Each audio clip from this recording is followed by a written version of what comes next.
"Erase that," Professor Richard Hale said, his voice sharp enough to stop every whisper in the room. "That is not mathematics." The whiteboard marker hung in Malik Carter's hand. He was 12 years old, small for his age, with a navy hoodie that had faded at the cuffs and a pencil tucked behind one ear. He stood beneath the fluorescent lights of room 214 while 28 students watched him from their desks. On the board, near the corner of a long equation Professor Hale had written in thick black marker, Malik had added one small symbol. It was not flashy. It was only a curved line beneath a set of numbers, like a bridge connecting two places everyone else had treated as separate. Professor Hale stood beside the teacher's desk in a charcoal suit, his silver hair neat, his expression almost bored. He had come to Lincoln Middle School as part of a special academic event, and the principal had introduced him as the man who had spent 2 decades studying one of the hardest unsolved number patterns in the country. The Hale sequence problem, they called it.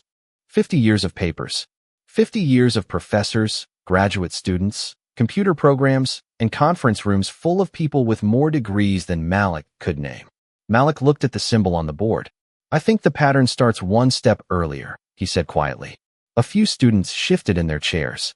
Liam Brooks, who sat near the window, gave a nervous laugh and then stopped when Ms. Elena Park looked his way. Professor Hale folded his arms. "You think," he repeated. Malik swallowed. The room smelled like dry erase markers, old textbooks, and the faint lemon cleaner the janitor used after lunch. Outside, rain tapped against the windows in a thin, steady rhythm. Malik had heard that rhythm before. He heard patterns everywhere.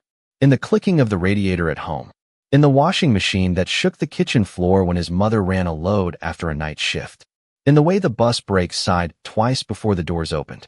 He did not always know what to call the patterns. He only knew when something did not fit. "Yes, sir," Malik said. "If you move the starting point, the numbers do not break apart the same way."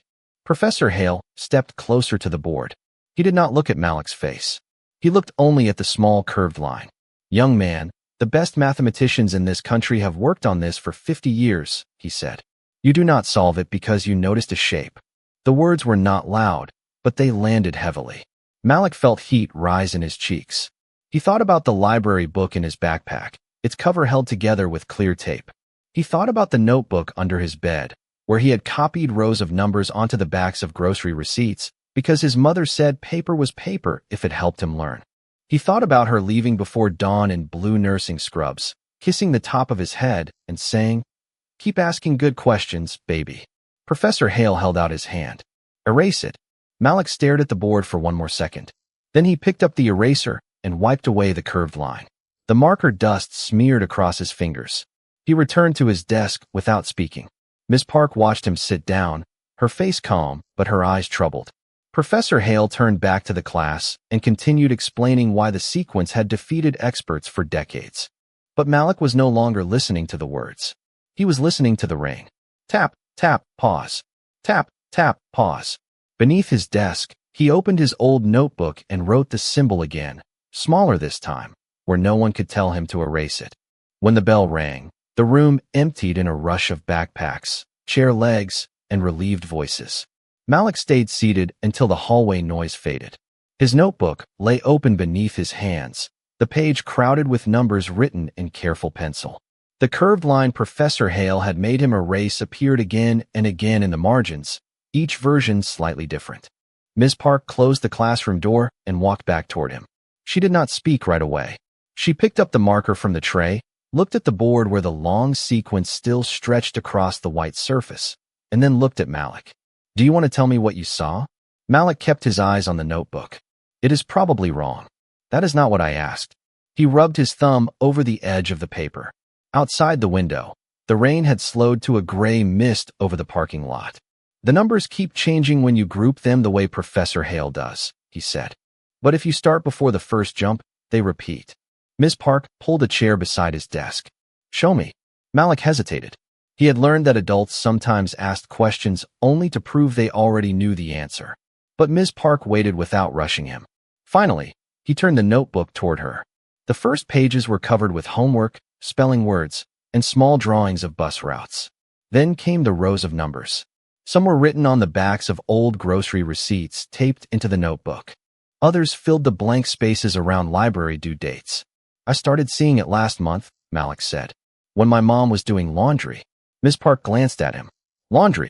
Malik nodded. The washer makes the same sound before it changes cycles. 3 turns, a pause, then 3 turns again. The sequence does something like that, except everyone starts listening after the pause. Ms. Park studied the page. Her expression changed slowly, not into certainty, but into attention. Where did you get all these values? The library computer. And the book Professor Hale wrote. He said the last part so quietly that she almost missed it. You read his book? Malik shrugged. Some of it. The words were hard, but the examples were not. Ms. Park looked at the small pencil marks, the patient work of a child who had kept going long after everyone else had stopped looking. Malik, she said, being young does not make an idea small. He looked up at her then. Professor Hale thinks I was guessing. Professor Hale has spent a long time being right in rooms where people agree with him. Her voice stayed gentle. That does not mean he gets to decide what you are capable of. Malik looked toward the board. Should I show him again? Ms. Park did not answer immediately. Not yet, she said. First, make sure you understand every step. Not because you have to earn his respect, but because your idea deserves to stand on its own. That evening, Malik rode the bus home with his notebook pressed against his chest. The city windows glowed gold against the wet streets. At the apartment, the washing machine was already turning in the kitchen. His mother, Denise, had left a note on the counter before leaving for her shift. There was leftover macaroni in the fridge and a smiley face drawn beside the words, "Proud of you always." Malik warmed the food, then sat at the small kitchen table while the washer tapped out its familiar rhythm. Turn, turn, turn. Pause. Turn, turn, turn. He wrote the sequence again. This time, he did not begin where Professor Hale had told the class to begin. He began one step earlier. And for the first time, the numbers seemed to breathe. The next morning, Malik arrived at school 20 minutes early, carrying his notebook inside a plastic grocery bag because rain had started again overnight. The hallway lights hummed above him, and the floors still smelled faintly of lemon cleaner. Room 214 was empty except for Ms. Park, who stood by the window with a cup of coffee and a stack of graded papers. She looked up when Malik entered. You are early, she said. Malik held up the bag. I did not want the notebook to get wet. Ms. Park smiled and moved a pile of textbooks from the table near the board. Then let us keep it dry. Malik sat down and opened to the page he had worked on until nearly midnight. His handwriting grew smaller toward the bottom, where he had run out of room and started writing between the lines. He showed Ms. Park the sequence, then the curved mark beneath it. I think it is not really a new rule, he said. I think it is the same rule, but it is looking at the wrong first number. Ms. Park leaned closer. Walk me through it. Malik took a breath. He was better at seeing patterns than explaining them. At home, the numbers made sense because nobody interrupted them. Here, under the classroom lights, they felt like birds that might fly away if he spoke too loudly.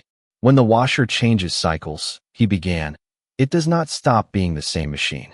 It just starts a new part of the pattern. Professor Hale starts counting after the change. But if you count before it, the pattern repeats. Ms. Park looked at the rows of numbers. She wrote a few steps on the board, then paused. You are treating the shift like a doorway, she said.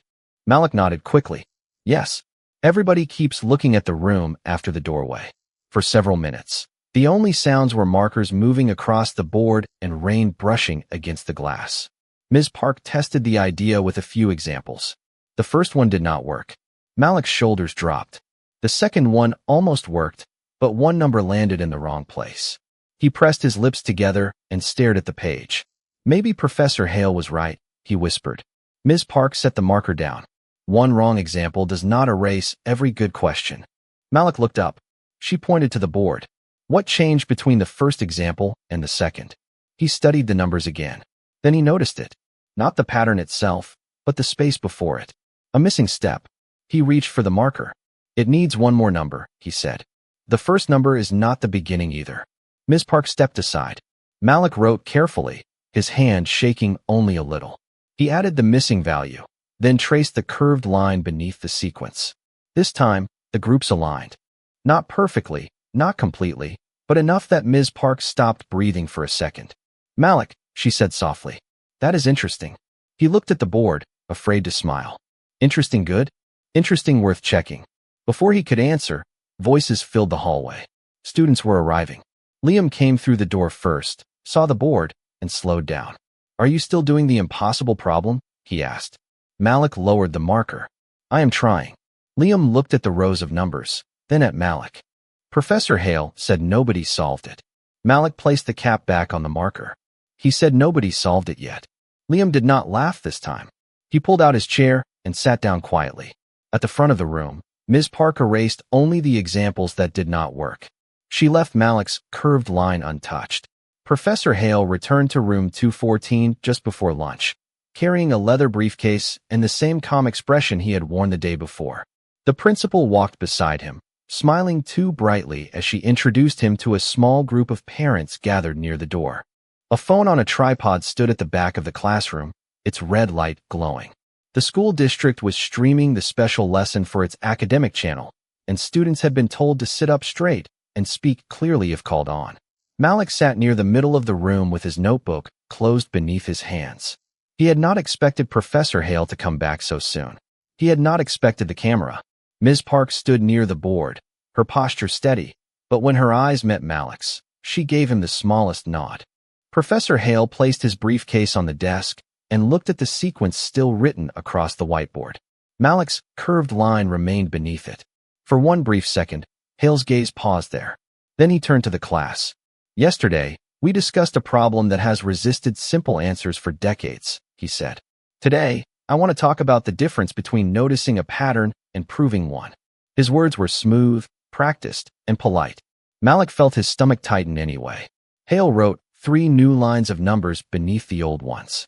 A pattern can appear convincing, he continued, until the next case breaks it. Liam glanced toward Malik, then looked down at his desk. Professor Hale capped the marker and faced the room. Mr. Carter, he said, would you like to show us your idea?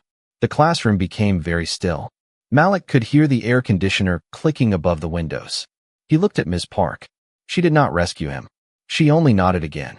Malik stood, carrying his notebook to the board. His sneakers made a soft squeak against the tile. The camera light seemed brighter from the front of the room. He opened to the page with the grocery receipts taped inside. A few students leaned forward. Professor Hale folded his arms. Please explain why your adjustment does not merely rearrange the same mistake, he said. Malik swallowed. Because it does not change the numbers, he said. It changes where we listen. A few students looked confused. Hale gave a small, patient smile. Mathematics does not listen. Malik stared at the board. The old embarrassment rose in him, hot and familiar. He thought of the washing machine at home. He thought of his mother's note on the counter. Proud of you always. Then he picked up the marker. Maybe people do, he said. He wrote the first set of numbers, then added the missing step before the place where everyone usually began. His hand shook, but the line stayed straight. If you start here, it looks like the pattern keeps breaking, he said. But that is because you are calling the middle the beginning. He drew the curved mark beneath the first group. This is the turn. He wrote the next group. And this is the same turn again. Professor Hale watched without interrupting. Malik added a third group, then a fourth. The room stayed quiet. Even the principal stopped smiling. Malik pointed to the space between 2 values. This part is not empty, he said. It is where the rule changes shape. Professor Hale stepped closer. That is an observation, he said. Not a proof. Malik nodded. I know. He looked down at his notebook. I have not finished it. The professor turned toward the camera, then back to the class.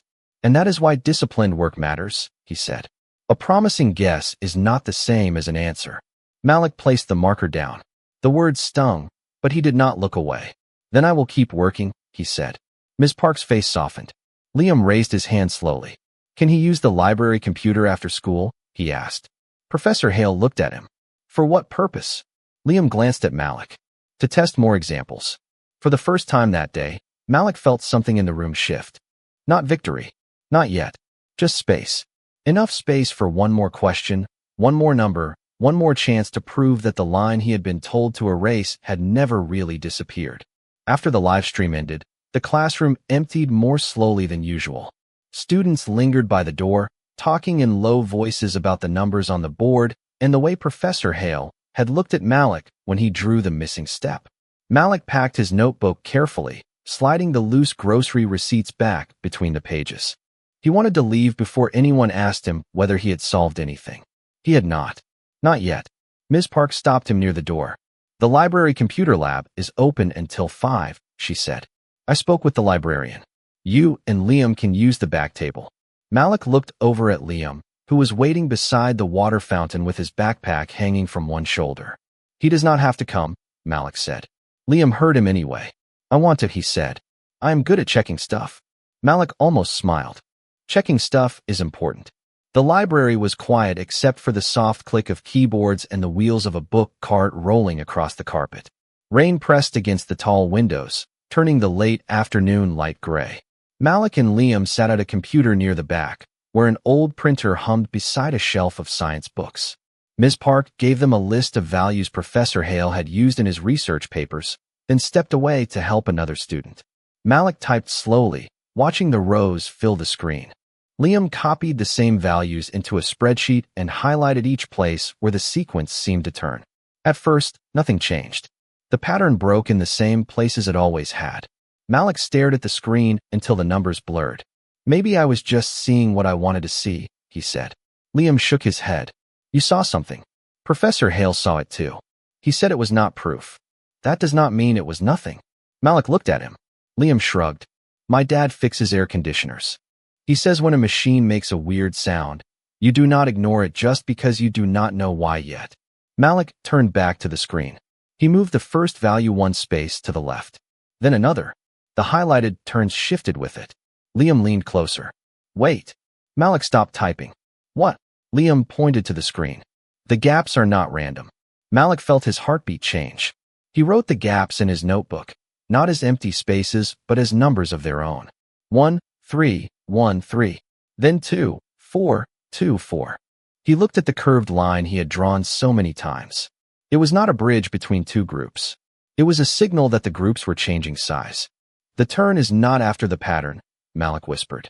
It is inside it. Liam blinked. Is that good? Malik did not answer. He was already writing. The library clock clicked toward 5.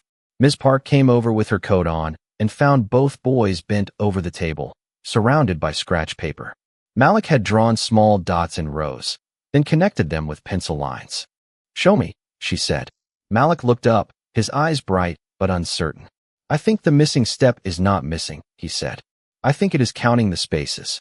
Ms. Park studied the page. She did not pretend to understand all of it at once. Instead, she pulled out a chair. Then let us count the spaces.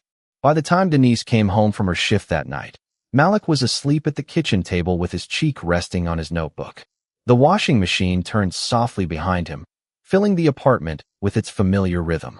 Denise stood in the doorway in blue scrubs, tired enough to cry at the sight of her son still holding a pencil. She covered him with a thin blanket, then read the last line he had written before falling asleep. The pattern does not fail. We start in the wrong place. Denise did not understand the math, but she understood the determination in his handwriting. She kissed his forehead gently and left the kitchen light on low, so when he woke up, he would know he had not dreamed it. The following afternoon, Ms. Park asked Malik to stay after class. The last bell had already rung, and the hallway outside room 214 echoed with lockers closing and sneakers fading toward the buses. Malik stood beside her desk with his notebook held against his chest. He had spent the whole day wondering whether she had found a mistake in his work. Ms. Park placed 3 printed pages on the table. Each page showed a long row of values, with Malik's handwritten groups copied in blue ink beside them.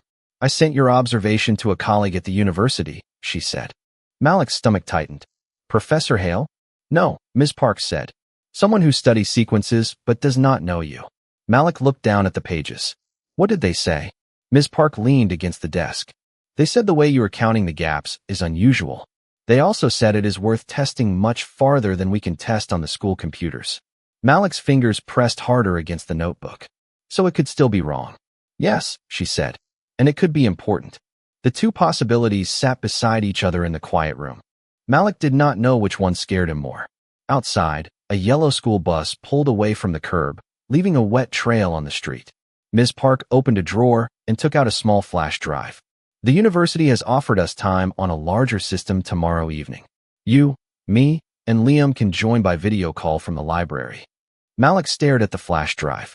It was ordinary, black plastic with a silver edge, but it looked heavier than anything he had ever held. "Can my mom come?" he asked. "Of course, Ms. Park said. That night, Denise sat across from Malik at the kitchen table, still wearing her blue scrubs after another long shift. The washing machine had finished, but its warm, clean scent lingered in the apartment. Malik pushed a plate of reheated chicken and rice around with his fork while he explained the video call. Denise listened carefully, even when the numbers moved too quickly for her to follow. When he finished, she reached across the table and covered his hand with hers. "Are you excited?" she asked. Malik looked at the notebook. "I think so. And are you scared?" He nodded. "What if they ask me something and I do not know?" Denise smiled softly. "Then you say you do not know yet. That is not the same as not being smart." Malik looked up. His mother's eyes were tired, but steady. "Professor Hale said I was guessing." Denise squeezed his hand once. Maybe he forgot that every answer starts as a question. The next morning, Professor Hale returned to the school for a meeting with the principal. Malik saw him through the office window, speaking with his hands folded behind his back. His charcoal suit looked sharp against the pale walls. When Hale noticed Malik in the hallway, he stepped outside. "Mr. Carter," he said. Malik stopped. "Sir." Hale's expression was polite, but distant. "Ms. Park tells me you are continuing your investigation." Malik nodded. "Yes, sir." "Good," Hale said. "Curiosity is valuable." Then he paused, his eyes settling on the notebook beneath Malik's arm. "But be careful not to confuse attention with achievement. Many promising students lose time chasing patterns that are not there." Malik felt the old heat rise in his face. For a moment, he wanted to say nothing. Then he remembered the rain, the washing machine, the spaces between the numbers. "I am not trying to be important," he said quietly. "I am trying to understand." Professor Hale looked at him for a second longer than before. Something unreadable passed across his face. Then he nodded once and walked away. Malik watched him disappear around the corner. He did not feel brave. He still felt 12 years old, carrying a notebook full of pencil marks through a hallway that suddenly seemed very long. But when he opened the notebook, the curved line was waiting for him. And this time, he did not close the page.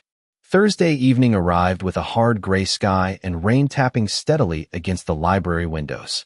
Malik sat at the back table with his notebook open, the small flash drive beside it, and a borrowed school laptop glowing in front of him. Liam sat to his left with a legal pad full of checked values. Ms. Park stood behind them, adjusting the camera for the university video call. Denise arrived 10 minutes early, still in her blue scrubs, her hair pulled back and her eyes tired from work. She carried 2 paper cups of hot chocolate and placed one beside Malik without saying anything. He looked up at her. "You did not have to come." Denise touched his shoulder. "I know." At 6 o'clock, the screen flickered, then showed 3 faces in separate boxes. Dr. James Whitmore, the university department chair, appeared first, wearing round glasses and a navy sweater. Beside him was a graduate researcher named Priya Shah, surrounded by bookshelves and computer monitors. The third box stayed dark for a moment. Then Professor Hale appeared. Malik's hands went cold. He had not known Hale would be there. Ms. Park noticed his expression and leaned close. "We are here because your work deserves to be heard," she whispered. Dr. Whitmore smiled at the screen. "Malik, Ms. Park tells us you have found an unusual way to organize the Hale sequence." Malik nodded, but his voice did not come at first. Liam slid the legal pad closer. On it, he had written one sentence in large letters, "Start before the pause." Malik looked at the words, then at the rows of numbers on his screen. "I think the gaps are part of the sequence," he said. "Not mistakes in it." Priya leaned forward. "Can you explain what you mean by gaps?" Malik drew small dots on the notebook page and held it toward the camera. "Everybody counts the dots," he said, "but I counted the spaces between them. The spaces repeat first. Then the dots follow." Dr. Whitmore looked at Priya. She typed quickly. Professor Hale said nothing. Malik continued, his voice growing steadier. "If you start after the pause, it looks like the pattern breaks. But if you start one step before, the pause tells you how big the next group will be." Priya entered the values into a program. The computer processed them in silence. Rain slid down the library windows. Denise held her cup with both hands, watching her son as if she could keep the room calm just by being there. Then Priya stopped typing. Run it again, she said. Dr. Whitmore looked at the results on his screen. The grouping holds through the first 10,000 terms. Liam's mouth opened. Ms. Park pressed one hand to her chest. Malik did not move. 10,000 was a number too large to feel real. Professor Hale leaned toward his camera. That does not establish a proof, he said. The words were careful, but the old chill was still inside them. Priya nodded. No, but it identifies a structural invariant we have not tested this way before. Dr. Whitmore looked directly at Malik. Where did you learn to see it? Malik glanced toward the washing machine rhythm he had drawn in the corner of his notebook. At home, he said. Things repeat when you pay attention. For the first time, Professor Hale's face changed. Not into agreement. Not yet. But the certainty in it loosened. The program continued running on Priya's screen, extending the pattern farther and farther. Malik watched the numbers appear, each one landing where his pencil had said it would. And beneath the steady sound of rain, he understood that the line he had been told to erase had finally begun to speak. The library stayed open an extra half hour that night, but Malik barely noticed the time. The video call had ended with Dr. Whitmore promising to send more data, and Priya had asked Ms. Park for scans of every page in Malik's notebook. Professor Hale had left the call without saying goodbye. His screen had simply gone dark, leaving Malik staring at his own reflection in the black square. Liam packed his legal pad slowly. He looked surprised, he said. Malik closed the notebook. He looked mad. Ms. Park shook her head. Sometimes surprise and embarrassment look alike. Denise stood beside the table, one hand resting on the back of Malik's chair. You did good, she said. Malik looked at the rain beyond the window. I did not solve it. No, Denise replied. But you found something real. The next morning, the school hallway felt different. A few students had watched the district stream from home. Someone had clipped a short part of Malik's explanation and shared it in a class group chat. By first period, people were whispering when he passed. Malik kept his eyes on the floor tiles and held his notebook close. He did not like being watched. At lunch, Liam sat across from him and pushed a carton of milk toward the center of the table. My sister saw the video, he said. She said you sounded like a scientist. Malik peeled the corner of his applesauce cup. I am not a scientist. You could be. Malik did not answer. The cafeteria was loud with trays and voices, but he could still hear Professor Hale's words from the day before. That does not establish a proof. He knew the professor was right about that part.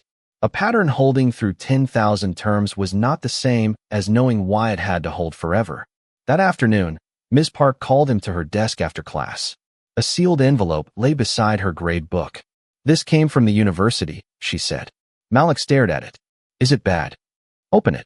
Inside was an invitation to present his observation at a small public mathematics forum the following Saturday. Dr. Whitmore wanted Malik to explain his method to a panel of researchers, teachers, and students. At the bottom of the letter was a note in neat handwriting. Professor Hale will also attend. Malik read the sentence twice. His chest felt tight. I do not want to stand in front of him again, he said. Ms. Park nodded. You do not have to decide this second. What if he says I am wrong? Then you listen. And if he is right, you learn. But if he is only trying to make you feel small, you remember that being corrected is not the same as being dismissed. Malik folded the letter carefully. At home, he placed it on the kitchen table beside the washing machine. Denise read it after heating soup, then sat across from him in the warm yellow light. Do you want to go? She asked. Malik listened to the machine begin another cycle. Turn, turn, turn. Pause. He looked at the notebook, at the curved line on the page, and at the invitation that seemed too important for their small apartment. I am scared, he said. Denise reached across the table and held his hand. You can be scared and still go. Malik nodded slowly. Outside, the rain had stopped. The streetlights reflected in the puddles below their window, making the pavement look like it was covered in small, trembling stars. Malik opened his notebook and began writing again. This time, he did not write only the numbers. He wrote the question underneath them. Why must the spaces repeat? And for the first time, the question did not feel like a wall. It felt like a door. Saturday arrived bright and cold, with a clear blue sky above the university's stone buildings. Malik stood outside the mathematics hall wearing his best navy sweater, the one Denise had washed twice because she wanted it to look new. His notebook was tucked inside a canvas bag against his side. Denise stood beside him in a warm coat, holding a paper cup of coffee she had forgotten to drink. Ms. Park checked the time on her phone. Liam arrived a few minutes later with his parents, carrying a small bag of pretzels and looking more nervous than Malik.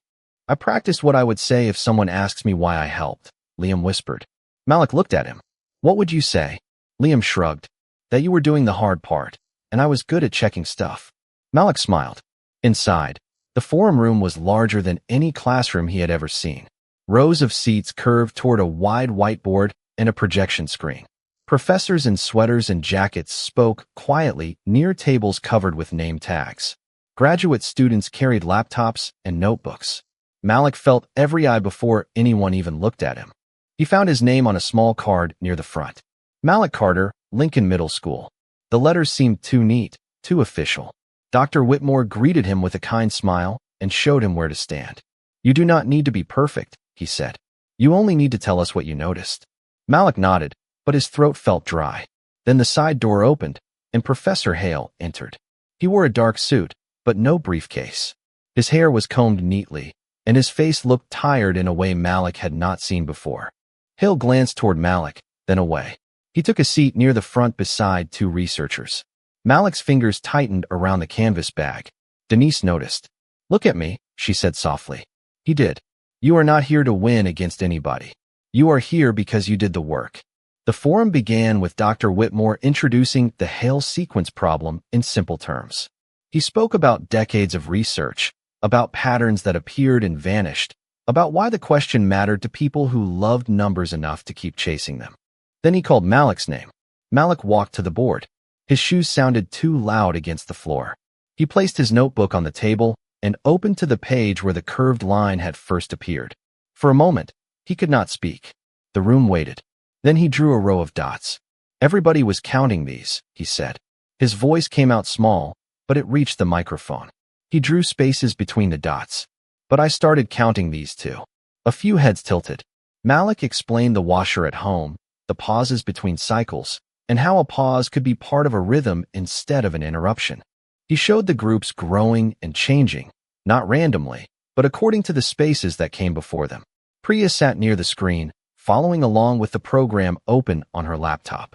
When Malik reached the point where the gaps repeated, she looked up sharply. Can you show the next transformation? She asked. Malik's heart jumped. He turned the page. The next transformation was the part he had worked on every night that week. He had not found a full proof, but he had found a way to explain why the spaces could not change without forcing the next group to follow. He drew the curved line again, the same line Professor Hale had told him to erase. This time, nobody told him to stop. Professor Hale leaned forward in his chair. His face had gone very still. Malik looked at the board, then at the line beneath the numbers. The pattern does not fail, he said. We just start listening too late. The room stayed silent for one long breath. Then Priya stood and walked toward the board, her eyes fixed on the sequence. I think, she said quietly, he has found the invariant. Professor Hale closed his eyes for a moment. When he opened them, he was looking at Malik, not at the board. And for the first time, there was no dismissal in his face. For several seconds, nobody moved. The projection screen still showed Malik's rows of dots and spaces, simple marks enlarged across the wall behind him. Priya stood near the board with one hand resting against her chin. Dr. Whitmore looked from the screen to Malik's notebook, then toward Professor Hale. The older professor rose slowly from his chair. Malik felt his shoulders tighten. He remembered the classroom, the marker dust on his fingers, and the command to erase the curved line. Professor Hale walked to the front of the room, stopping a few feet away. He did not reach for the marker. May I ask you a question? He said. Malik nodded. Hale pointed to the final group Malik had drawn. If the spaces are the invariant, what happens when the group doubles? Malik looked at the board. This was the question he had feared. It was the place where his idea either held or fell apart. He could feel Denise behind him, quiet and steady. He could see Liam at the edge of his vision, sitting forward with both hands clasped. Malik picked up the marker. It does not really double, he said. It only looks like it doubles if you count the dots by themselves. He drew two small groups, then connected the spaces between them. The spaces tell the next group how to fold. Professor Hale watched closely. Fold. Like paper, Malik said. If you fold a paper crane, the paper is still there. It just changes where the edges meet. A few people smiled softly, but no one laughed. Malik added another row. The sequence keeps the same shape. It just hides it when you start after the turn. Priya stepped closer to the projection screen and typed quickly. The program ran through another set of values. Then another.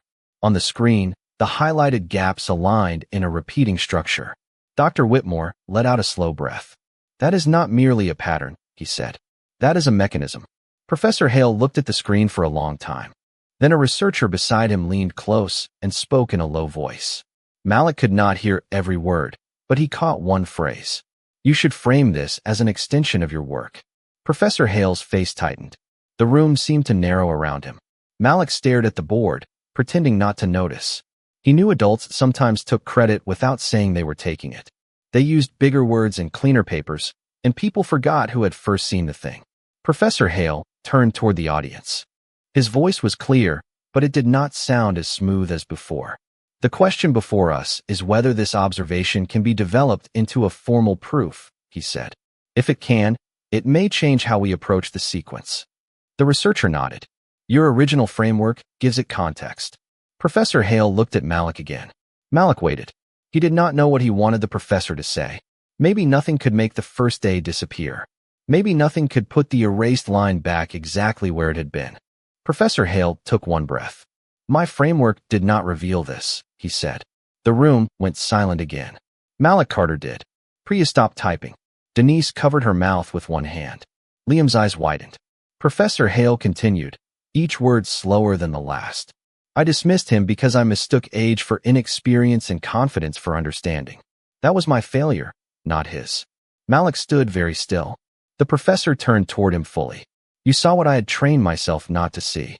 Malik looked down at the marker in his hand. It was the same kind of marker he had used in room 214. I was not trying to prove you wrong, he said. Professor Hale nodded. I know. His voice softened. You were trying to understand. Dr. Whitmore stepped forward and placed a hand on the table beside Malik's notebook. Then we will do the next part correctly, he said, with Malik's name on every page, and with adults listening before they decide what a child cannot do. The applause began quietly, almost carefully, then filled the room. Malik did not smile right away. He looked at his mother. Denise was crying, but she was smiling too. And beneath the sound of hands coming together, Malik could almost hear the washing machine at home, turning through its patient rhythm, never asking permission to keep going. The applause followed Malik into the hallway, but it felt far away by the time he reached the quiet corner near the vending machines. He stood beside a window overlooking the university courtyard, where bare branches moved gently in the cold wind. His hands still smelled faintly of dry erase marker. Denise came to stand beside him, her coat folded over one arm. For a moment, neither of them spoke. Malik watched students cross the courtyard with backpacks and coffee cups, moving quickly toward places he had never imagined he might belong. Are you okay? Denise asked. Malik nodded, then shook his head. I do not know. She smiled softly. That is a real answer. He looked down at his notebook. Everybody was clapping, but I kept thinking about when he told me to erase it. Denise touched the canvas bag hanging from his shoulder. You remember because it mattered.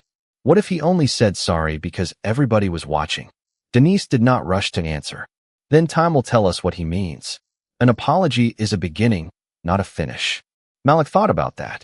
Across the hall, Professor Hale stood alone near a display case filled with old university medals. Without the classroom lights and the rows of people waiting for his opinion, he looked smaller somehow. He held a folded sheet of paper in both hands. After a few seconds, he walked toward Malik and Denise. Malik's body went still. Hale stopped several feet away. Mrs. Carter, he said. Malik. Denise gave a short nod. Professor. Hale looked at Malik's notebook, then back at his face. I have spent much of my career teaching people to be precise, he said. Today, I had to learn that precision without humility can become another kind of blindness. Malik did not know what to say. Professor Hale held out the folded paper. This is a letter to the university board. I am requesting that they create a summer research program for public school students who do not have access to private tutoring, expensive camps, or academic connections. Malik looked at the paper but did not take it. Why, he asked. Hill's mouth tightened slightly.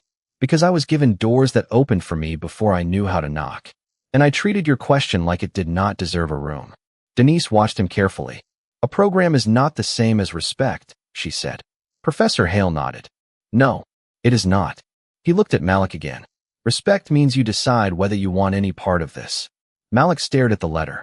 The words on it were printed cleanly, but he could see Hale's signature at the bottom, dark and uneven. Would I have to work with you? Malik asked. Hale did not seem offended. Only if you choose to. Dr. Whitmore and Ms. Park will be part of the team. You will have your own mentor.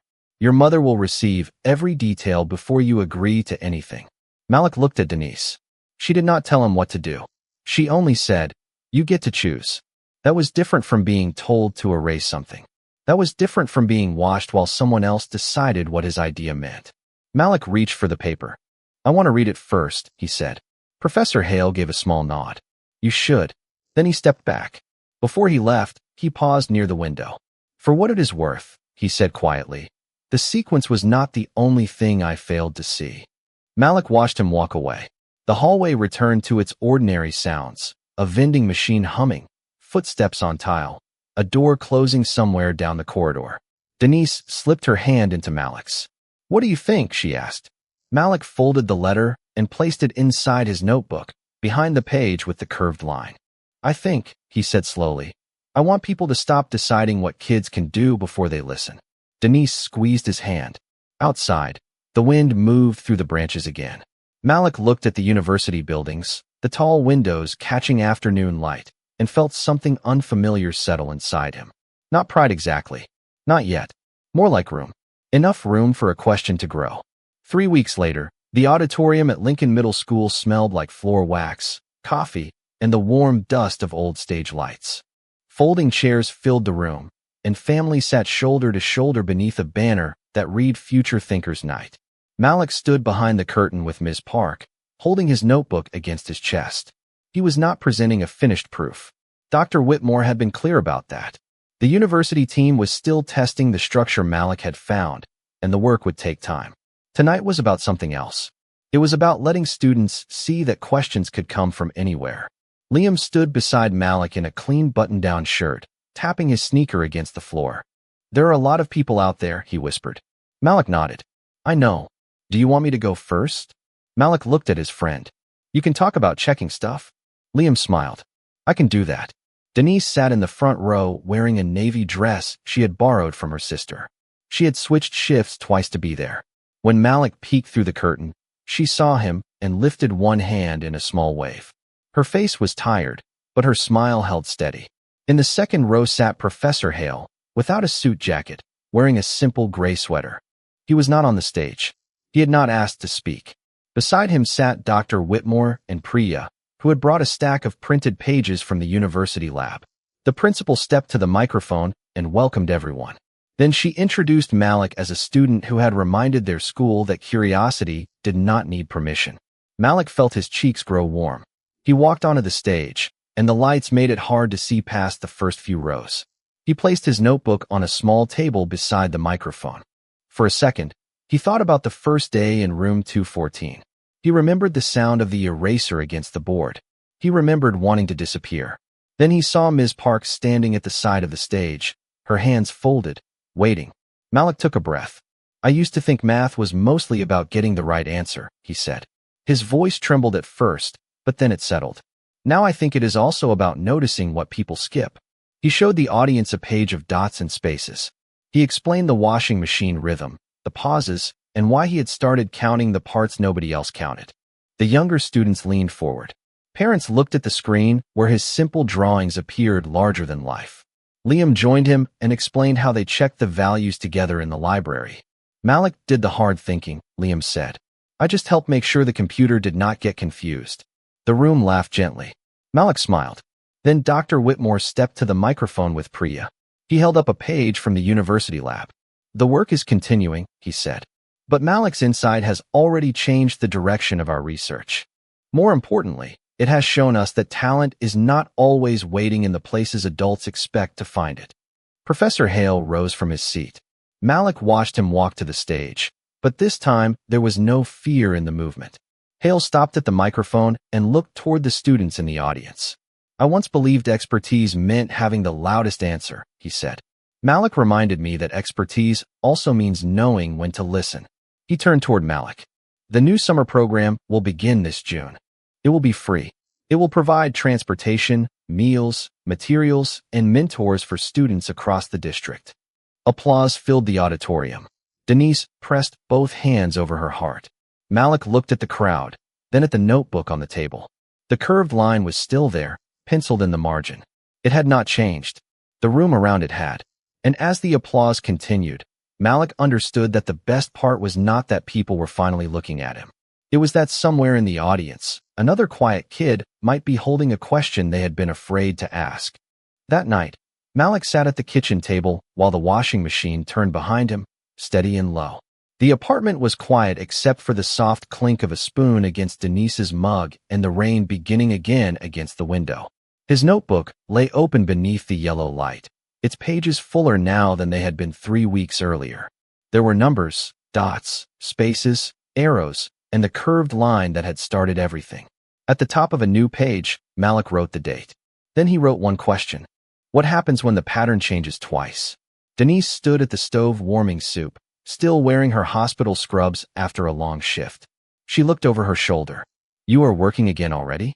Malik smiled without looking up. I am just wondering. Denise carried 2 bowls to the table and sat across from him. That is how it starts. Malik looked at the envelope beside his notebook. It had arrived that afternoon from the university. Inside was a letter welcoming him to the summer research program, along with a bus pass, a list of books, and a schedule for the first week in June. At the bottom, Dr. Whitmore had written a short note in blue ink. Bring your questions. Malik had read it 5 times. Mom, he said, do you think there will be kids there who are smarter than me? Denise blew gently across her soup. Probably. Malik looked worried for a second. Then she smiled. And they will be lucky to meet someone who notices what other people miss. The washing machine paused. Malik listened. Then it started again, turning through the next cycle with the same familiar rhythm. He drew 3 dots on the page. Then he drew the spaces between them. Outside, headlights moved across the wet street below, making the ceiling glow and fade. Somewhere across town, Professor Hale sat in his office with a stack of applications for the new program. He had removed the framed awards from the shelf behind his desk and replaced them with a blank whiteboard. In the center, he had written one sentence in careful black marker. Listen before you decide. He stood there for a long time, then erased the word decide and wrote assume. At Lincoln Middle School, Ms. Park locked room 214 after organizing a box of donated notebooks for students who wanted to join the math club. She left one notebook on Malik's old desk, its cover plain and blue, with a new pack of pencils beside it. Liam had written a note on the first page. For questions that are too big for one person. Back in the apartment, Malik closed his notebook and rested both hands on it. He was still 12. He still had homework, chores, a bus route, and a mother who reminded him to eat before his food got cold. The world had not become simple because people had applauded. But something had changed. When Malik looked at a blank page now, he did not see a place where he might be wrong. He saw a place where he could begin. Denise reached across the table and touched his hand. What are you thinking about? She asked. Malik listened to the washer turn once more. The spaces, he said. Denise nodded as if that made perfect sense. Maybe it did. The spaces had always been there, quiet between the numbers, waiting for someone patient enough to notice. And in the warm kitchen light, with rain on the window and his mother beside him, Malik opened his notebook again. He drew one small curved line beneath the page. This time, no one told him to erase it.